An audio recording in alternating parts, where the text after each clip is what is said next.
Ate, pwede magtanong? Dali lang ha. May itatanong lang yung anak ko kasi nagsasurvey kami.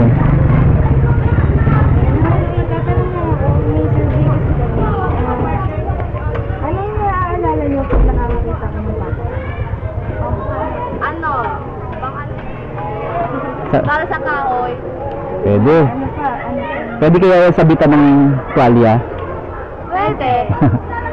Eh kung dalawa yung pako,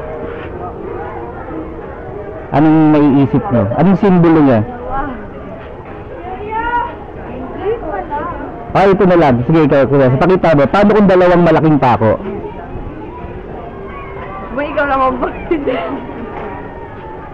Ah, nga pala ito si Ate Kinesa. Ako si Kuya Dennis.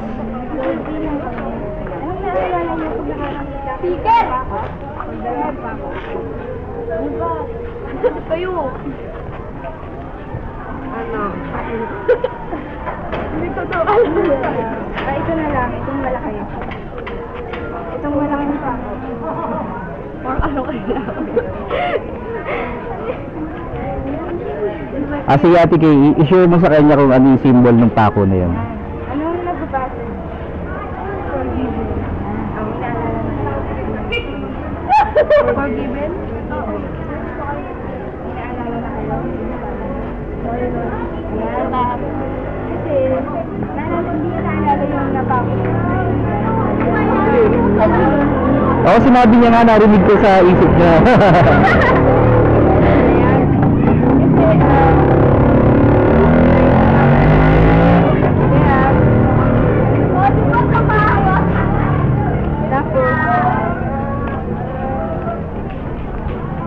Alam niyo, tanong na lang, bakit kailangan patawarin ng tao? Ano bang meron tayo? Bakit kailangan natin patawarin ng Diyos? Ano ang pinapatawad? Ano ang kasalanan? So kayo ba naniniwala kayo na kayo ay makasalanan? Ako rin. Alam niyo sa ating lahat dito, ako ang marami nang nagawang kasalanan kasi mas matanda ako sa inyo. Pero ano ba sabi sa Biblia? Dahil mahal ng Diyos ang tao, binigay niya yung kanyang bugtong na anak na si Jesus. Ano ginawa sa kanya? Ipinako. Sakit, no? Alam niyo, mas malaki dito yung pako. Mas makalawang. Mas magaspang. Ipinako si Jesus sa krus ng Kalbaryo para Kabayaran ng kasalanan. tama. Ibig sabihin, kaya kailangan patawarin, may kailangan bayaran kasalanan. Eh paano yan? Makasalanan ka, makasalanan ako. Eh ano daw ba ang kabayaran ng kasalanan? Oo. Pero ang sabi sa Bible, ang kabayaran ng kasalanan ay kamatayan. Pero ang regalo ng Diyos ay buhay na walang hanggan. Ano kayang kamatayan yung tinutukoy doon? Yung nilalagay sa kabaong tapos ibinabaon sa lupa. Ang kamatayang tinutukoy doon, kapatid, yung pag namatay ka, yung kaluluwa mo saan pupunta? Eh pag makasalanan ng tao, impyerno. Pero ang good news, may regalo ang Diyos. Buhay na walang hanggan. Kaya namatay si Kristo sa krus ng Kalbaryo, tumulo yung dugo niya para hugasan tayo sa kasalanan. Para kanino? Sino-sino ang pwedeng maligtas? Tayo. Tayong buong mundo. O sige, bigyan kita ng illustration. Ano pangalan mo, ate? Ronaldin. May ibibigay sa yung regalo si Kinesa. Tanungin kita, kapatid, anong pangalan mo? Joanna. Ikaw? Kapatid? Rhea po. Rhea. Jessica. Kanino na itong pakong to na regalo niya kay Jonalyn? Kanino na to? Ibinibigay niya, kanino na to? Hindi pa ata, kay Kinesa pa rin, siya pa may hawak eh. Tinatanggap naman ni Jonalyn. Sige. Parang tinatanggap mo. Ayan. O, kanino na yung pakong yan? Ganun din ang salvation na regalo ng Diyos, buhay na walang hanggan.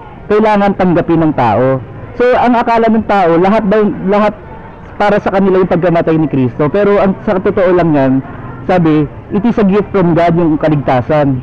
Pero gaya ng regalo, itong regalong to, habang hindi nyo tinatanggap, hindi pa rin sa inyo yan. Ganun din ang buhay na walang hanggan. So tanungin ko kayo, dumating na ba sa buhay nyo na tinanggap nyo yung buhay na walang hanggan? Regalo ng Diyos yun eh, para sa'yo yun, para sa'yo, para sa akin. Ako tinanggap ko na, kasi nanalangin na ako. Ay ko, Lord, na-realize ko na hindi ko kaya iligtas ang sarili ko. Naniniwala ba kayo na ang tao pwedeng iligtas ang sarili niya sa pamamagitan ng mabuting gawa? Hindi, kasi wala namang mabuti. Di ba? Mamaya konti pag natalisod ka, napamura ka, may kasalanan ka na ulit. So, hindi ka pwedeng maligtas sa pamamagitan ng mabuting gawa. Eh, ano kaya, talino. Pag nakagraduate kaya kayo, pwede na kayo pumunta sa langit. Eh, mag-design ka ng rocket ship para makaaabot doon. Hindi ka rin naabot, no? Eh, kung ano kaya, relihiyon. Kasi, ang sabi sa Bible, sabi ni Jesus, ako ang daan, katotohanan at buhay. Walang makakarating sa Ama kundi sa pamamagitan ko. Ibig sabihin, hindi niya sinabing relihiyon ang daan para makapunta sa langit. Kasi kahit namin maging member ka ng church namin, kung wala kang relationship kay Jesus, hindi ka maliligtas. So ano pala ang pamamaraan para mapunta sa langit? Kung hindi relihiyon, relasyon. Relationship, di ba sa Facebook, anong status nyo? In a relationship. Di ba? So kailangan natin na tanggapin si Jesucristo sa ating buhay kasi kailangan yung tanggapin yung regalo. Kanina kagaya niya, sa'yo na yan. Di ba kay John, sige sa'yo. Di ba? Tinanggap mo yung regalo, pero kung ang tao hindi tatanggapin ang regalo ng Diyos sa buhay na walang hindi mapapa sa inyo yun.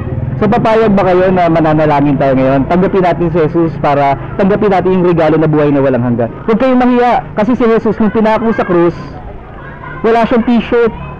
Hindi siya nahiya kasi ginawa niya yung para sa'yo, para sa akin. So pipikit tayo ngayon, mananalangin tayo, pero ang request ko, pwede ba huwag manggaling sa muso yung prayer natin? Sana dito manggaling sa puso. Kasi yun yung gusto ni God, yung prayer na galing sa puso, hindi galing sa muso. Kasi nga pipikit tayo tayo mananalangin. Ililid kayo ni Kinesa sa panalangin. Okay. Pikit tayo. Tapos seryoso kasi tinatanggap natin, Diyos ang kausap natin, aaminin natin makasalanan tayo, tinatanggap natin yung regalo niya at lilinisin niya yung pagkatao natin. Magiging bagong nila lang tayo pagkatapos natin mag-pray. Basta seryoso. Okay? Let's pray. Panginoon, Sundan niyo po siya. inaamin po namin makasalanan kami. Inaamin po namin makasalanan kami. Hindi po namin kaya iligtas ang sarili namin. Hindi po namin kaya iligtas ang sarili namin. Pero salamat po. Dahil mahal niyo po kami. Hindi niyo po kami hinayaan mapahami. Kaya tinatanggap po namin. Regalo niyo na buhay na walang hanggan. Salamat po sa pag-ibig niyo. At hilin po namin na mas makilala pa po namin Diyos. At mas makilala po po pangalan niyo Jesus. Amen. So congratulations kasi tinanggap niyo na yung relasyon. So kayo na ngayon ay tunay na anak ng Ama kasi nasa inyo na yung relationship with Jesus Christ. So ang request ko lang sa inyo, may regalo pa ako sa inyo, isang pako. Tinatanggap mo ba? O, parang tinanggap niyo yung salvation. Pero ang request ko, kung gawin niyo ng sabitan ng tuwalya yan, every time na makikita niyo yung pakong yan, maalala niyo yung ginawa ni Jesus sa krus.